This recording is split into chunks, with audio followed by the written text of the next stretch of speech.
რაც უფრო მეტად გეცოდებათ ვინმე, მით უფრო საცოდავი ხდება ის. არასდროს არავის მისცეთ არანაირი იმედი, სტიმული, მოტივაცია, რწმენა და ასე შემდეგ. ადამიანი ამ ყველაფერს თვითონ უნდა წარმოადგენდეს. ყოველთვის პირიქით მოიქეცით, აჩვენეთ მათ სიმართლე და არა ილუზია, გაშღენთილი შიშით რეალობის წინაშე. პირდაპირ უთხარით, რომ მათ ტოტალური პიზდეცი აქვთ და ვერავინ და ვერაფერი გადაარჩენს, რამე თუ ერთადერთი, ვისაც ამის გაკეთება შეუძლია, თავად არიან. თქვენ უბრალოდ უნდა იყოთ მათი ბუნებრივი ძალისკენ უხეში შუამავალი, რათა არ გახდნენ დამოკიდებულნი ვინმეზე ან რაიმეზე. იდეაში, ადამიანებს ყველაფერი გააჩნიათ, როგორც მინიმუმ საკუთარი თავი და სიცოცხლე და მაინც ყველაფრის ძიების რეჟიმში იმყოფებიან და საბოლოოდ ვერაფერს პოულობენ და მეტიც, იმასაც კარგავენ, რაც გააჩნიათ, საკუთარ თავს. შეკითხვას გამოისვრის მავანი. კი, მაგრამ როგორ შეიძლება ასე იყოს? მე ამდენი რამე არ მაქვს, იმდენი რაღაც მაკლია, მინდა ეს, მინდა ის, მინდა ასე, მინდა ისე. ბავშვები იქცევით. პიროვნებად კი არ ვითარდებით, არამედ ემოციურ ნაგავში დეგრადირდებით. დეპრესიულნი ხდებით. გაბრაზებული ცხოვრებაზე, ადამიანებზე, ყველაფრის მიმართ გაღიზიანებულები და გკიდიათ ეს ფაქტი მესმის. მაგრამ ერთხელ მაინც თუ ეცდებით ბედნიერი იყოთ ყველაფრის მიუხედავად, რაც თქვენზე ნეგატიურად მოქმედებს, მიხვდებით მენტალური სისუსტის აბსურდულობას. ვიცი, რომ ბევრი ვერ იაზრებს ჩემს ნათქვამს, როდესაც ვინმეს ვამოტივირებ, ასე ვთქვათ. ძნელია ამის მიღება და რეალიზება, მაგრამ ეს შეუძლებელი არ არის, რადგან ეს უკვე პიროვნებაზეა დამოკიდებული. ასევე ბევრი ფიქრობს, რომ მე გულქვა და ციუსისხლიანი ვარ და გარკვეულწილად ისინი მართლებიც არიან. მე ბევრი ტანჯვა გამოვიარე ამ ცხოვრებაში.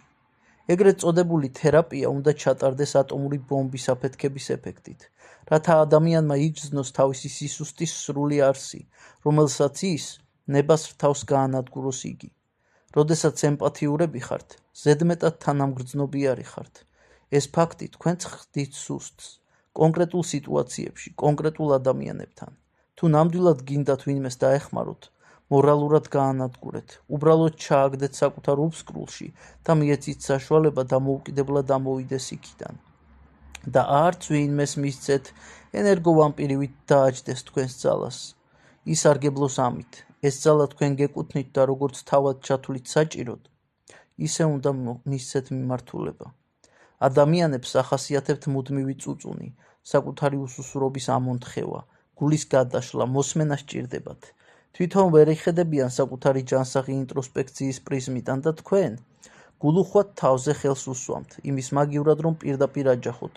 იდი ნახვი და თვითონ დაალაგე საკუთარი თავი. ამშვიდებთ, ანუგეშებთ და ასე შემდეგ. და აქ დამნაშავენი ხართ, რადგან თქვენ ნერგავთ ადამიანის ფსიქიკაში სისუსტეს, თვითდაეჭვებას, დისბალანსს, არასტაბილურობას, უუნარობას. ვიცი, რასაც გრძნობენ ადამიანები, რადგან მეც ადამიანი ვარ. წლების განმავლობაში სრულიად უნებლიეთ ადამიანებს უზარმაზარ მოტივაციას ვაძლევდი. მაგრამ როდესაც ამას შეგნებულად ვაკეთებ, დაუნდობელი ვარ და თქვენც გმართებთ, რომ ასეთი იყოთ და არა კვებავდეთ მათ სისუსტეებს, გეცოდებოდეთ ისინი, ან განუდგებოდეთ მათ.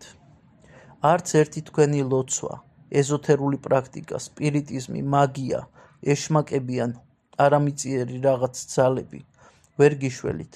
ერთადერთი ხსნა არის ღმერთი, იესო ქრისტე. ფსიქოლოგები, სიროლოგები ვერ დაგეხმარებიან. გახსოვდეთ, თქვენ თავად ხართ ძალა. ვინც იტანჯებით, ვისაც გტკივათ, ვინც ვერ პროგრესირებთ დადებით კონტექსტში, თქვენ გაქვთ ძალა. შეცვალოთ ეს ყოველივე. შეგიძლიათ გახდეთ ჩაუქრობელი ცეცხლი, რომელიც ყველაფერს წვავს თავის გზაზე და ამასობაში ბრწყინავს. თუ გსურთ სიდიადე, გაანადგურეთ ყველა თქვენი სისუსტე, მოუწყვეთ საკუთარ თავს რევოლუცია.